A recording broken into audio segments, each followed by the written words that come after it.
Ahoj, ahoj a vítaj pri novom podcaste Chcem sa učiť. Ja som Andrea, lektorka anglického jazyka a dnes sa veľmi teším, pretože mám tu hostia po druhýkrát, teda hostku, a to je Alžbetka z Bettis Academy.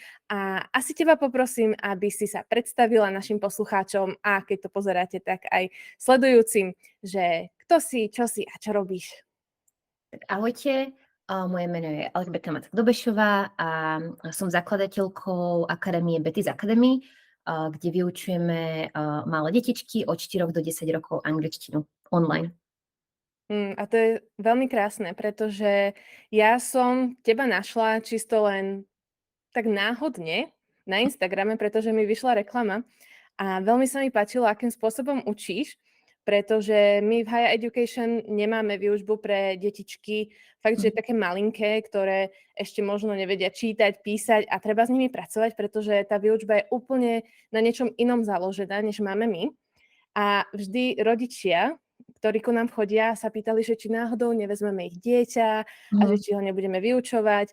A mnohokrát som to musela povedať, že teda nie, som odmietla kvôli tomu, že naozaj ja si uvedomujem, že tá výučba úplne iným spôsobom prebieha. Viem to, mám vlastnú skúsenosť a teda nikdy som nevedela dať alternatívu, hej, lebo nepoznala som nikoho, kto by to robil online tým spôsobom, ktorým ja osobne ako vyučujúca by som si to predstavovala, že by to bolo možno efektívne a pekné. A práve keď mi ukázalo tvoje video, tak som to videla, že wow, to je presne to, čo by som robila ja. A veľmi sa mi to tým pádom páčilo.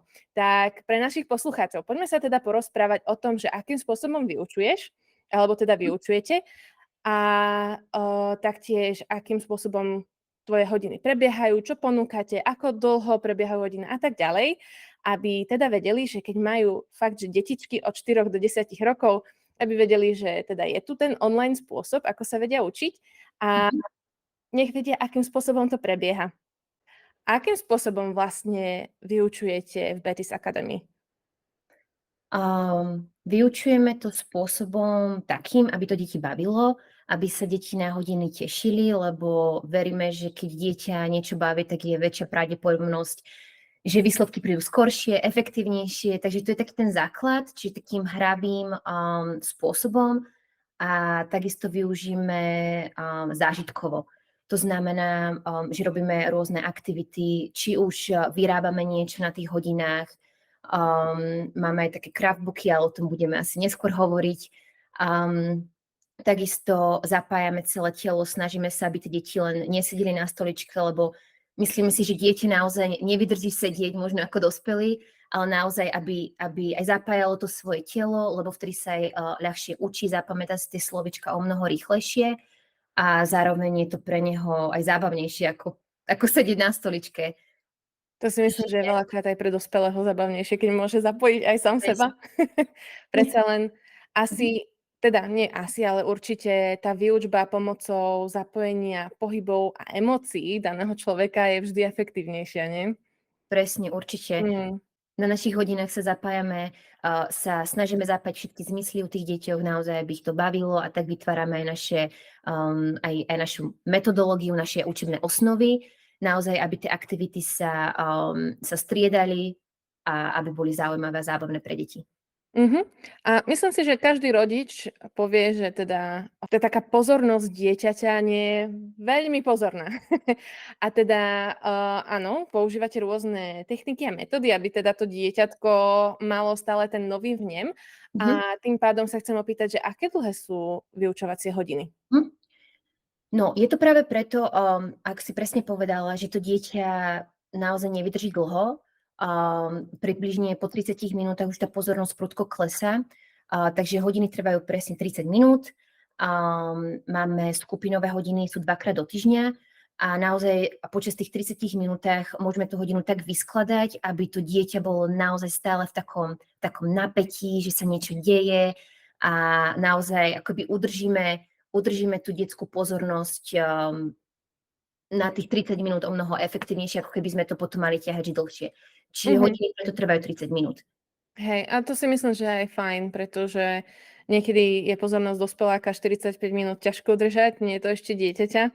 A naozaj, keď človek má meniť tie aktivity hore-dole rôzne A aby si to dieťa aj zapamätalo veci, tak to by bolo náročné potom už z dlhšieho Presne. hľadiska. To by som možno ešte iba spomenula, že mali sme hodiny, že skúšali sme, že je 40-minútové, ale naozaj, že akoby tých 40 minút, že už z tých posledných 10 minút môže úplne skaziť tú celú hodinu, pretože pri tých 30 minútach to dieťa práve skončí v tom najlepšom a teší sa na tú ďalšiu hodinu.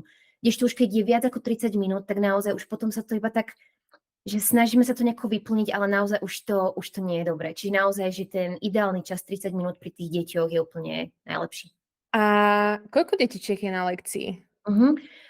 Na skupinových hodinách máme 3 deti. Uh-huh.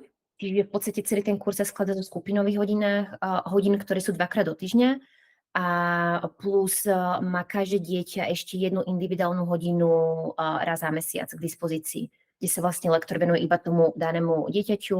A rodičia to využívajú napríklad aj keď ochore dieťa, že má teplotu.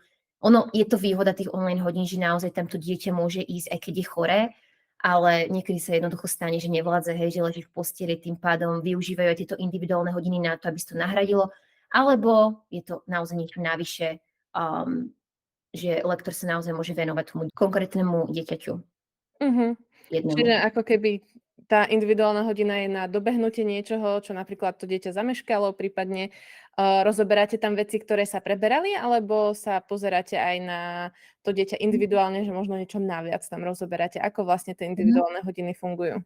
No, oni sú vlastne preto, aby sme brali tie hodiny veľmi individuálne na každé dieťa. To znamená, že áno, buď doberieme niečo, čo napríklad zmeškalo, nejakú hodinu, keď vymeškalo, tak v podstate tam rozoberieme všetky tieto veci, alebo napríklad už sa stane, že to dieťa je tak šikovné, že už všetko vie a ideme s ním ďalej. Že zbytočne naozaj neopakujeme vyslovene, že to máme nejako nalinajkované, že toto máme brať na individuálne hodiny, ale naozaj sa díva na to dieťa individuálne. Od akého veku by si odporúčila, aby sa dieťa začalo učiť angličtinu fakt, že intenzívne, na kurze s ostatnými detičkami? Lebo viem, že mnoho dospelákov, rodičov teda sa snaží to dieťa možno angažovať do tej angličtiny tým, že mu púšťajú rozprávky doma a tak ďalej. Ale kedy by si povedala, že tá výučba je fajn? Naše kurzy v Betty's Academy začíname od 4 rokov dieťaťa. Je to v podstate taký najlepší vek na to, že už to dieťa vydrží aj za tým počítačom a už je také, že samostatnejšie. Čiže naozaj čím skôr, tým lepšie. Ak má tie 4 roky, vtedy naozaj sa tá angličtina môže vyučovať veľmi prirodzene a to dieťa ešte využije to obdobie do tých 6-7 rokov, kde naozaj on ako keby berie tú angličtinu ako súčasť jeho života, čo je výborné. Čiže to moje odporúčanie je vždy také, že čím skôr, tým lepšie. Naozaj, akože čím skôr, už keď má 2-3 roky, že rodič naozaj môže veľa s ním robiť aj doma, ale vyslovene tieto kurzy sú od 4 rokov a to je ten najlepší vek, kedy začať 4-5 rokov. Čím neskoršie, tým je to už náročnejšie naozaj aj pre to dieťa brať tú angličtinu ako niečo prirodzené, lebo predsa len, že ovplyvnený možno aj tou školskou angličtinou, kde to už berie vyslovene ako predmet, za ktorý získava známky. My teda neznámkujeme, lebo naozaj myslíme si, že sú iné spôsoby motivácie ako známkovania. No, tak to určite. A aj keď napríklad povedzme, že nejaké dieťa u vás začne od 4 rokov a potom nejaké dieťa začne až v tých 6-7. Vidíš tam tie rozdiely v tom, že na akom leveli majú angličtinu napríklad? Veľmi veľké rozdiely. Naozaj, že tam aj rok vidno rozdiel, že keď dieťa začne v tých 4-5 rokoch, ono tú angličtinu nadobúda takým prirodzeným spôsobom. To znamená, že keď sa ho v 6-7 rokoch niečo spýtaš, ono prirodzene odpovie bez toho, aby malo strach. A to je asi ten aspekt toho celého, že keď začne naozaj skôr, tak má väčšiu pravdepodobnosť sa naučiť ten jazyk prirodzenejšie. A už keď začnú detičky v 7-8 rokoch, čo sa častokrát stáva, že veľa rodičov si myslí, že však ešte počkáme, že ešte netreba im dávať druhý jazyk, aby nemali toho veľa, ale už vtedy v tom momente sa to dieťa učí ten jazyk úplne ináč. Už je to trošku náročnejšie. Nehovorím, že už je všetko stratené. Samozrejme aj 7-8 ročné dieťa, keď začneme, stále sa ešte dá veľa spraviť a je to úplne úžasné. Ale vidno tam ten rozdiel, že to dieťa 7-8 ročné už neberie tú angličtinu tak prirodzenú a už má akoby strach. Že keď sa ho niečo spýtam, spýta lektor nejakú otázku, tak už má vyslovene taký možno blok, kde to povie správne. A znova sa vrátim k tomu možno, že má už je horšiu skúsenosť tej školskej angličtiny, kde naozaj, keď sa spraví chyba, tak sa v podstate za to trestá zlými známkami a to je vlastne celý ten problém. Kdežto 5-6-ročné dieťa nie je možno tým tak poznačené a aj keď spraví chybu, ono sa neuvedomuje a úplne s radosťou ďalej komunikuje bez žiadneho strachu. Hej, veď to je to, že je to krásne napojené práve na tie vývojové štádia alebo kognitívneho vývinu daného človeka, hej, že práve v tom veku, keď sú že 3, 4, 5 rokov, tak to sú také zvedavé bytosti, chcú všetko vedieť a je pre nich prirodzené práve v tom štádiu robiť to, že mám objekt a mám k nemu nejaké slovo a automaticky to beriem, že takto existuje, takto je. A práve vtedy je tá angličtina fakt, že super, že tie detičky si to automaticky dajú do hlavy a používajú to. Bez toho, že by museli analyzovať niečo alebo tak. A hej, ako si hovorila, že tie detičky, čo už chodia do školy, tak práve aj ten pocit hanby tam už prichádza veľakrát. Ja si pamätám na základnej škole, že ja som sa hanbila niečo povedať, len preto, že som vedela, že sa na mňa budú čudne pozerať ostatní, alebo že učiteľka bohužiaľ na mňa začala kričať, hej. Takže dokiaľ rodičia viete využiť to, že vaše dieťa má veľké ústa, rozpráva, nemá problém, tak to je super. Je to úplne úžasné a určite odporúčam všetkým, ktorí môžu, aby fakt, že začali s tými detičkami pracovať fakt od najmenšieho veku, ako sa dá. A ešte, ak môžem iba doplniť, že presne, že sa stretávam na Slovensku aj s množstvom ľudí, ktorí sa naozaj boja rozprávať a popri tom maturovali z angličtiny, že naozaj, že tú znalosť angličtiny majú už na nejakej tej hovorovej úrovni, že B1, B2, čo je v podstate úplne úžasné na dorozumenie sa, ale je tam ten blok. A ja som sama ten blok mala a naozaj som ho musela prekonať. A to len preto, že už v podstate my sme sa učili angličtinu v neskoršom veku a tento blok deti nemusia mať. Naozaj, že čím skoršie začnú, tak tým lepšie.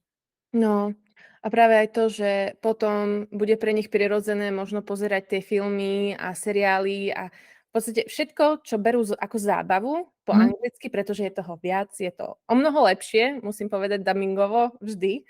Takže potom aj tá angličtina následne stále plynie prirodzene a prichádza prirodzene, napriek tomu, že už sú v škole a už majú práve to prostredie toho, že napríklad, že sa boja povedať niečo, ale oni už nebudú mať fakt, že ten strach v tomto. A ešte možno by som iba spomenula, že je veľmi dôležité, aby aj ten rodič bol v podstate pre to dieťa príkladom. Že častokrát aj rodič, že dá na kurz angličtinu to dieťa, ale ten rodič sám hovorí pred dieťaťom. Ja angličtinu neviem, ja robím chyby, ja nerozumiem, a že v podstate akoby tie kurzy alebo tá výučba tej angličtiny je naozaj spolupráca medzi 3 stranami. To je lektor, rodič a dieťa. A že ak rodič nebude mať pozitívny vzťah k tomu jazyku, tak nebude mať ani dieťa, pretože dieťa ho kopíruje. Lektor sa naozaj môže robiť všetko, čo je v jeho silách, ale ak rodič tiež nezačne niečo, tak to ide veľmi potom pomaličky a nemusia sa dostaviť tie výsledky tak efektívne.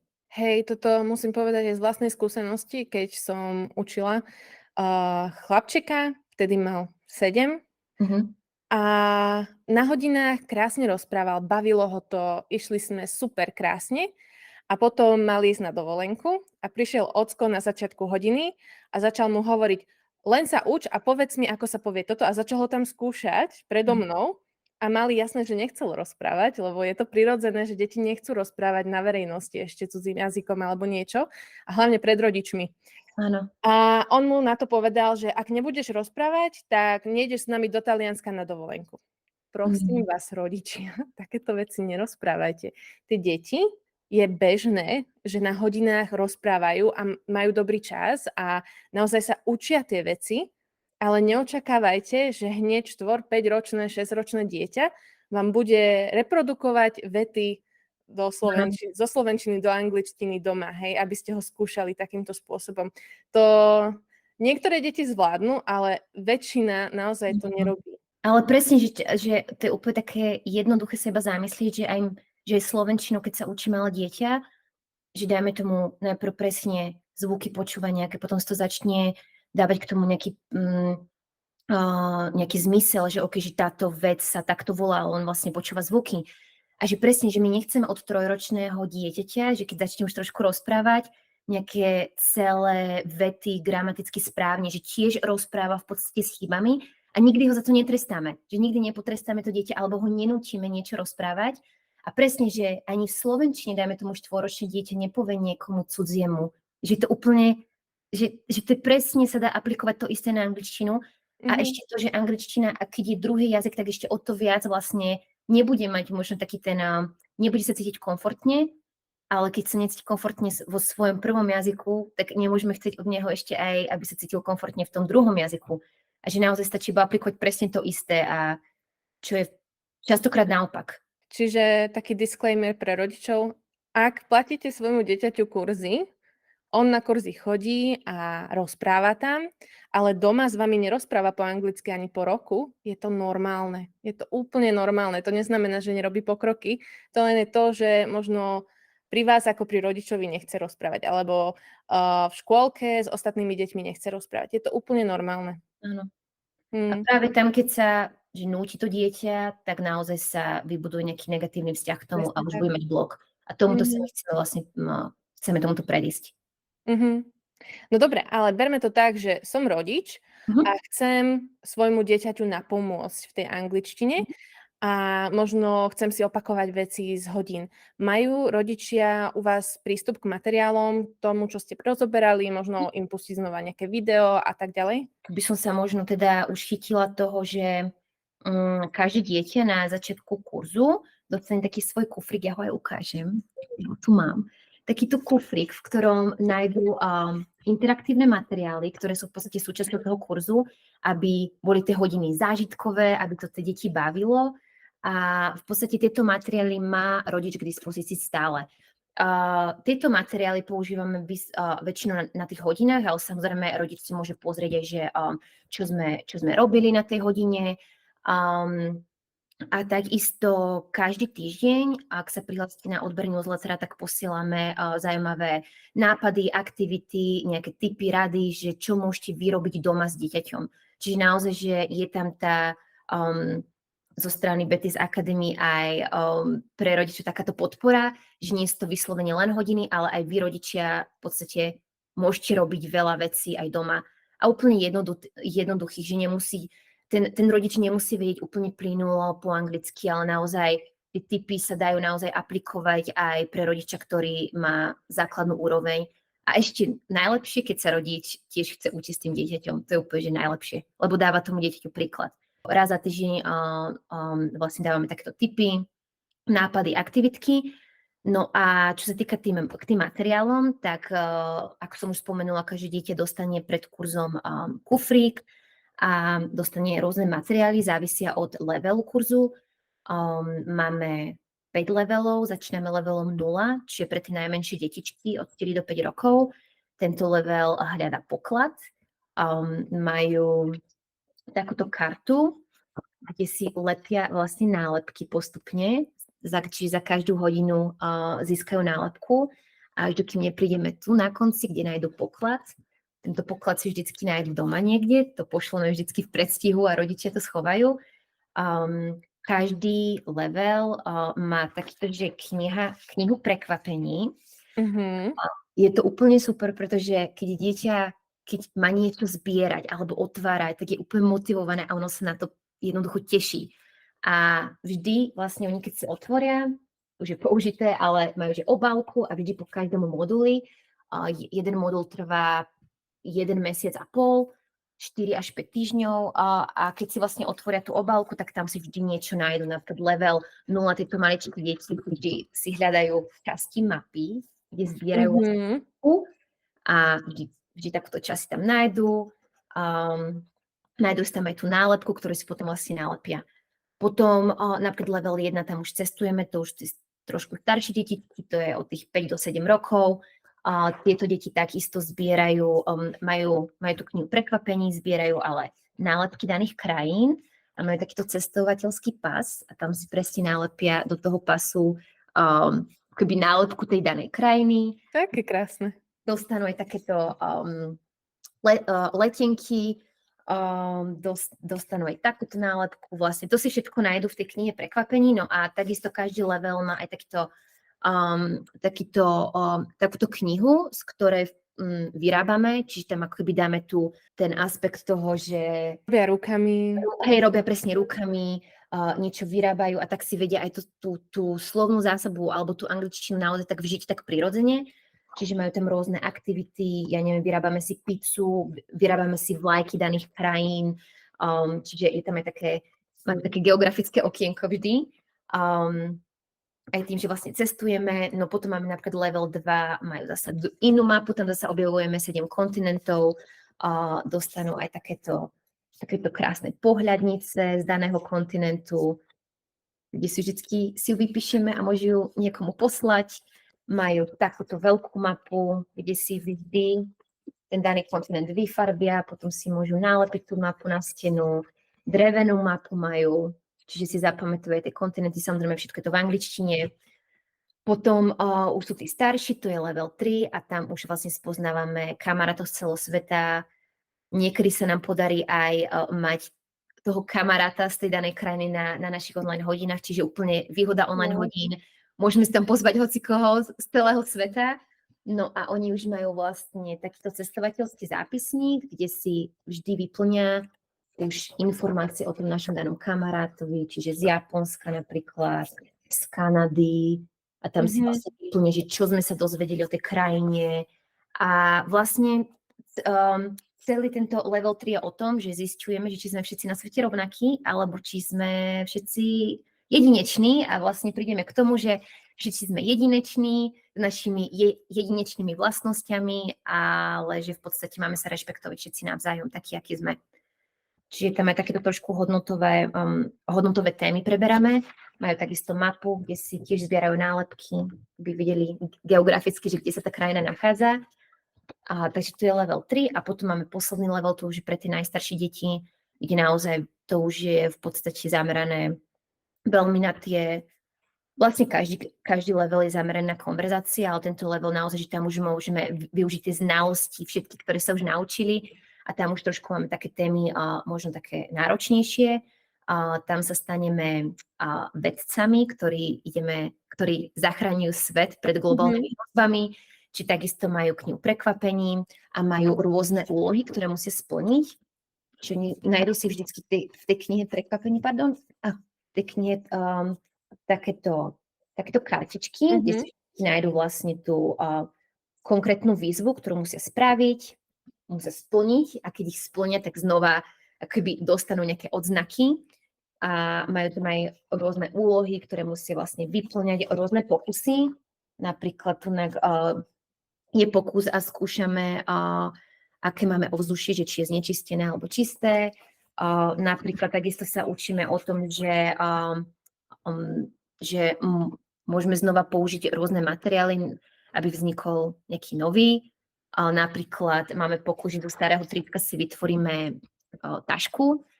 My sa snažíme tak hovoriť o tých veciach, že áno, sú tam problémy, čelíme rôznym globálnym hrozbám, ale zároveň sme to my, ktorí to môžeme nejako zachrániť alebo nejako aj malým krôčkom trošku prispieť k zmene. Čiže je to také tiež edukatívne, aj všetky témy sú v podstate také hodnotovo zamerané. Naozaj je to zamerané na rešpekt, je to zamerané naozaj na to cestovanie, geografia, teda to životné prostredie, ochrana životného prostredia. Tie levely majú každý svoju tému. Hej, to sa mi veľmi páči, že sa na to pozeráte tak interdisciplinárne, že není to o tom, že teraz sa idem učiť angličtinu, idem sa učiť osoby, idem sa učiť toto, hento, tamto, tak ako to máme my dospeláci. Ale že fakt je to o tom, že idem spoznávať svet, že tú zvedavosť tých detí vieš krásne využiť na tých hodinách a že sa to tešia, že si dajú tú ďalšiu nálepku, že prešli cez ďalšiu krajinu alebo niečo. Ja osobne by som to úplne zbožňovala. Je to naozaj, je také motivujúce a hlavne my veríme v Betty's Academy, že naozaj angličtina je prostriedok. Je to nejaký prostriedok, ktorým naozaj môžeme dokázať v živote veľmi veľa. A presne nevyučíme len angličtinu, ale vďaka angličtine, lebo je to ten prostriedok, na dosiahnutie toho nášho cieľa. To je presne tá lepšia budúcnosť pre deti a preto si myslíme, že aj cez tú angličtinu môžeme to ešte obohatiť niečím viacej. Že nie len tú angličtinu, ale dajme tam ešte niečo navyše a to sú presne tieto hodnotové témy, ktoré máme. To je nádherné. Hneď ako to ja som ti písala hneď v prvej správe, že kebyže som mala vlastné dieťa, hneď ho posielam k tebe, pretože naozaj nádherne to máš spracované. Tiež treba povedať, že túto metodológiu nenájdete nikde inde, len v Betty's Academy, pretože Alžbetka je tvorcom tejto metodológie, hej, a zatiaľ som krajšie a lepšie nevidela. Takže to je veľká pochvála k tebe, Ďakujeme. že naozaj si na tom dala záležať a strávila si roky prípravy, aby to fakt, že tie detičky mali zážitkovo a krásne spracované. Tento typ výučby je ťažké robiť. Predsa len stalo sa mi, že jeden rodič mi volal, že chce prejsť na angličtinu začiatočníka a pýtal si zľavu na tie hodiny. Ja mu hovorím, že prepáčte, ale učiť začiatočníka a ešte dieťa je o mnoho náročnejšie, ale to fakt o mnoho náročnejšie ako dospeláka. A to si mnoho ľudí neuvedomuje, že koľko fakt, že tej energie ten lektor do toho musí dať a koľko entuziazmu musí mať ten človek sám o sebe, aby fakt, že to vedel predať tým druhým ľuďom a hlavne detičkám. Je to náročné. Častokrát, keď vyučujem detičky, tak áno, stáva sa, že takto mi steka pot a naozaj, že aj tým, že sa hýbeme a tým, že naozaj tam je to, že každá sekunda sa ráta. Že naozaj, že náhodou niečo nie je nachystané, tak už vlastne stratíme tú pozornosť dieťaťa a už to ide dole. Čiže ako keby tam treba byť aj mentálne stále naozaj v prítomnosti a byť tak pripravený, že aj naozaj, že keď sa človek na to nepripraví, tak naozaj tá hodina nie je taká kvalitná. Čiže naozaj je to náročné, ale zároveň výsledky prídu veľmi rýchlo a to je to, čo toho lektora naplňa. Že keď vidím napríklad aj ja na tých deťoch, že oni po 2 mesiacoch začnú krásne odpovedať, alebo ešte keď mňa sa niečo chcú spýtať v angličtine, samozrejme s takou skomolenou angličtinou, ale však to je normálne prirodzene, ale je to tak úžasné, že sa neboja a skúšajú. Takže to je naozaj také, že sa to oplatí. A čo sa mi ešte strašne páči, keď som videla tvoje videá na Instagrame, takže nielen nechávaš tie deti, aby robili tie pohyby, ale ty sa hýbeš s nimi, že oni to vidia a že nesedíš tam len tak, že sedíš, ale reálne nemáš problém zo seba urobiť čokoľvek a fakt, že je to zábavné a je to fajn a tancuješ si tam s nimi, čo je úplne krásne. Tak ak chceme, aby robili niečo deti, tak hlavne my musíme začať, lebo my sme príkladom, čiže nevidela by som zmysel v tom, že ja by som sedela a chcela, aby som ja od nich niečo. Takže ak ešte neviete, ako Alžbetka vyučuje, tak určite si treba ísť na Instagram pozrieť videá, ktoré tam pridáva z hodín. Nech vidíte vlastne, že ako detičky reagujú, čo vlastne rozoberajú, ako to prebieha. Je to fakt, že krásne. A teda, som rodič a rozmýšľam, že chcem prihlásiť svoje dieťa ku vám na hodiny. Akým spôsobom to viem urobiť? Tak buď cez našu webovú stránku, sú tam odkazy aj na online kurzy, sú tam ukážky z hodín, čiže rodič to kľudne môže prejsť a je tam prihláška, ktorú stačí vypísať a ako náhle sa vypíše prihláška, tak potom ja sa rodičovi ozvem a máme spoločný telefón, kde si ešte môžeme vysvetliť nejaké veci, ktoré nie sú jasné, ak by mal prípadne rodič nejaké otázky. Čiže je to cez našu webovú stránku, takisto na Instagrame sú ukážky týchto hodín, kde vždy napíšeme link a odkaz znova na webovú stránku a tam je prihláška. A takisto na webovej stránke sa dá zadať e-mail, kde môžete odoberať náš newsletter a vždy, keď sú nejaké novinky, informácie, tak ten rodič sa dostane do e-mailu. Čiže to veľmi odporúčam. Ešte chcem určite podotknúť, že webová stránka a všetky linky budú aj pod týmto videom alebo priamo v opise na Spotify, takže ak máte záujem, určite si tam choďte kliknúť, nemusíte nikam chodiť, je to tam všetko vypísané.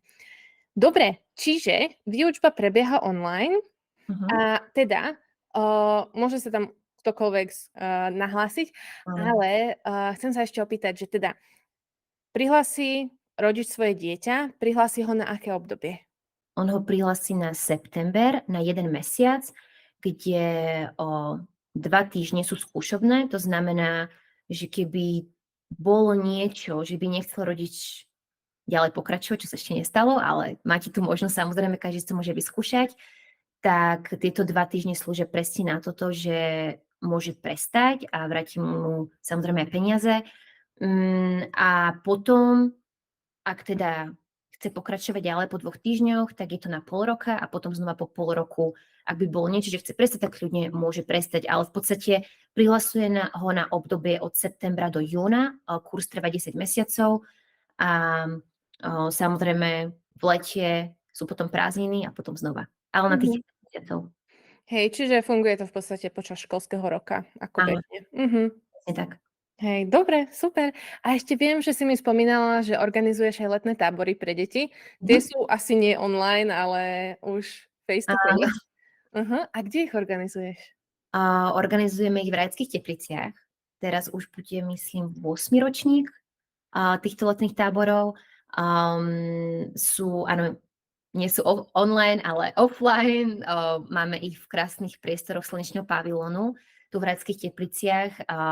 Sú to anglické tábory, kde komunikujeme v angličtine, máme tam rôzne aktivity, chodíme na turistiku, opekačku, jazda na koni, že je to veľmi, veľmi takým znova interaktívnym spôsobom sa snažíme zapájať tú angličtinu do úplne každodenných činností. A to máme v podstate denný tábor, nespí sa tam, je to ráno od 8 do 4. Hej, to som sa aj chcela pýtať, že či sa spí alebo nie. Takže detičky môžete mať na večer doma. Áno, alebo ak by ste si chceli spraviť výlet do krásnych Rajských Teplíc, tak detičky môžete dať do kempu a vy si užijete Rajské Teplice. A to mi nikdy nenapadlo, ale to je výborné. No, že cez deň človek môže ísť na turistiku, o dieťa je postarané. No a tam fakt, že je nádherné prostredie. OK, super. A ohľadom tábora sa vedia tiež rodičia dozvedieť cez webovú stránku? Áno, a to je webová stránka anglicketábory.sk. To je iná už OK, webová tak tu stránka. tiež prelinkujeme dole.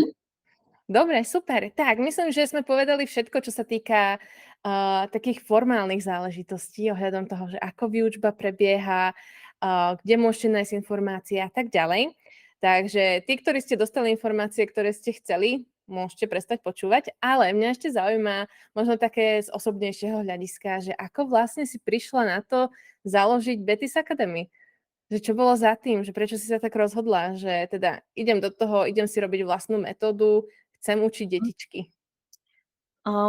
Ono to začalo v podstate, keď som išla si do zahraničia prvýkrát a mala som na starosti 4 americké deti a tam som sa v podstate o nich starala a videla som, že ako sa tento americké dieťa učí jeho rodný jazyk a že naozaj takým prirodzeným spôsobom, presne ako my sa učíme slovenčinu, keď sme malé deti. Či to bol asi jeden taký impuls a druhý impuls bol, ja mám netiera synovcov a viem, že prišla za mnou sestra, že aby som doučila angličtinu synovcov, vtedy už som prišla potom z Kanady, začala som učiť aj v jazykovej škole, no a začal som ho akoby doučovať, to bol myslím, že druhák na základnej škole, alebo tretiak, ako vyslovene, že skúšať slovíčka, učiť ho gramatiku, že mi prišlo, že takéto malé dieťa a už toto sa má učiť, že a popri tom, keď som sa ho spýtala základnú otázku, že how are you, tak nevedel odpovedať, že bol to taký, že mal presne, už začínal mať taký ten blok a zlý vzťah k tomu jazyku. A vtedy som si nejako povedala, že začal som učiť aj v škôlke a vtedy, že ja asi sa chcem teda venovať týmto detičkám, lebo vidím, že naozaj ten spôsob výučby pre deti nie je dostatočujúci a chcem to robiť inak. A hlavne chcem to robiť tak, aby ich to bavilo. No a tak to vzniklo. A vzniklo to vlastne prvým summer campom. Viem, že jeden rodič prišiel za mnou a oslovil ma, že či by sme nezorganizovali anglický tábor tu v Rajských Tepliciach. Čiže najprv sme začali robiť tábory a potom po nejakých tých rokoch vzniklo Betty's Academy už aj kurzy počas školského roka, lebo presne tam už to bolo, že OK, cez leto je to vykryté, ale čo teraz cez školský rok. No a začali sme najprv offline výučbou, mala som jednu miestnosť, tu v Rajských Tepliciach prenajatú, potom prišiel COVID a celé sa to zmenilo na online a vidím v tom ešte o mnoho viacej výhod, ako keby to malo byť prezenčne. COVID zmenil veľa, Áno. ale myslím si, že k dobrému, minimálne čo sa týka vzdelávania, pretože mnoho ľudí bolo práve tak nastavených, že musím niekam prísť, aby som sa učil. A Mhm. naozaj vzdelanie je možné kdekoľvek a kedykoľvek odovzdávať, len na to naozaj lektor musí byť pripravený a musí vedieť, akým spôsobom fungovať tak, aby to bolo efektívne. A keď nájdete takého lektora, držte si ho. Lebo naozaj je to iné na 100%, ale má to strašne veľa výhod. Mhm. Takže a ja myslím si, že aj s detičkami sa dá, ak Mhm. tá metóda je prispôsobená práve tomu, že je to v online svete a ty to máš úplne nádherne prispôsobené všetko. Presne, ono to je také, že ono to je veľmi dôležité mať samozrejme aj ten sociálny vzťah, aj že byť s tými deťmi, ale presne, že to je fajn, že to majú v škole sú s tými deťmi a že tento jazyk naozaj 2-krát do týždňa 30 minút je úplne OK byť online, že ten screen time sa dá naozaj obmedziť a že nie je to také, že by teraz boli za tým notebookom non-stop, ale že naozaj, že 2-krát do týždňa je úplne ideálny čas. Hej, a ty si spomínala, že teda si bola v zahraničí a Mhm. vidíme, že v podstate metodológia je ohľadom Mhm. cestovania veľakrát. Tak povedz, Mhm. že kde si všade bola? Áno, presne, hej, že vlastne všetky tie témy, ktoré sú, tak sú inšpirované môjim cestovaním. Mám veľmi rada cestovanie a začalo to najprv, že som šla do USA 2-krát cez leto počas vysokej školy. Tam som sa teda starala o tie deti, ako som spomínala. Potom som mala príležitosť ísť do Kanady na rok. To bolo tiež počas vysokej školy, že vždycky som prerušovala štúdium, preto som skončila až keď som mala 26, že všetci moji rovesníci už boli dávno po, ale som si teda častokrát prerušovala to štúdium. Čiže v Kanade som bola, tam som sa tiež znova starala o deti, že som si privyrábala. A potom som bola v Kanade, potom som bola v Brazílii, zopárkrát, asi 3-krát, tiež na pol roka, že tak dlhodobo. Tam som tiež učila malé deti, zase brazilské. No a potom v podstate v rámci Európy, že druhý stupeň vysokej školy som si spravila v Portugalsku, či 2 roky som bola v Portugalsku. A tak no, v rámci Európy cestovanie.